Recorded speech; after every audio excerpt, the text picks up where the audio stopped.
না যে এই সমস্ত জায়গায় আপনাদের মিডিয়ারও কিন্তু আসলে এগুলো একটু রিফাইন করে যারা এডিটর আছেন তাদের দেখা উচিত যে কারা এগুলো করছেন। এবং এই যে আসসালামু আলাইকুম আপনি খেয়াল করে দেন, ভেরি ইন্টারেস্টিং। আগে আমরা ছোটবেলায় আসসালামু আলাইকুম বলছি, এটাকে এখন আপনি দেখবেন যে একটা middle class, educated middle class, তারা খুব স্ট্রেস দিয়ে আসসালামু আলাইকুম, এটা এই পুরো বিএনপি জামাতের এই মাসলার মধ্যে শেখানো হয়েছে। কিংবা আল্লাহ হাফেজ, যে খোদা হাফেজ আমরা বলতাম খুব সহজ, এটা আল্লাহ হাফেজ, এগুলো দিয়ে কিন্তু একটা ডিসকোর্স তৈরি করা হয়েছে। এবং ধানমন্ডি এলাকায়, গুলশান এলাকায় এবং এই বিভিন্ন এলাকায় আপনি ইভেন মহিলাদের, মানে এডুকেটেড মহিলাদের এই যে রিক্রুটমেন্ট, আমরা জঙ্গিবাদের দিকে আকৃষ্ট করার জন্য তারা সময় প্রতি বৃহস্পতিবার শুক্রবার তারা বসে একসাথে, তারা মিটিং করে, আমরা এইসব ইনফরমেশন জেনেছি। তো গভর্নমেন্টের গোয়েন্দা সংস্থা বলেন, গভর্নমেন্টের যে সমস্ত এজেন্সি বলেন, তাদের তো এগুলো সবই আছে। কিন্তু তাদের এই ওই যেটা আপনি বললেন যে আপনার যতক্ষণ পর্যন্ত আপনি চিন্তা না শেষ মুহূর্তে প্রধানমন্ত্রী নির্দেশ দিবেন, তারপরে আপনি কোন রিয়াক্টিভ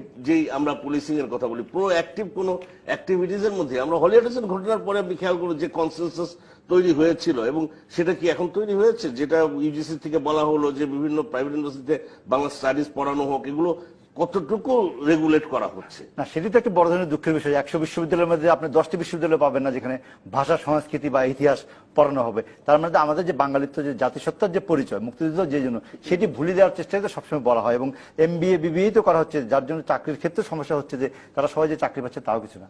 ধন্যবাদ জিয়া রহমান এবং ধন্যবাদ শাহরিয়ার কবির, আপনাদের দুজনকে, এবং ধন্যবাদ দর্শক আপনাদের। আজকের মতো শেষ করছি উপসংহার। ফিরবো আগামী শনিবার রাত 10টায়, আলোচনা করবো আবারও ধর্মের অপব্যাখ্যায়, জঙ্গিবাদ এই নিয়ে। আমাদের সঙ্গে থাকবেন নতুন অতিথি, থাকবেন আপনারাও।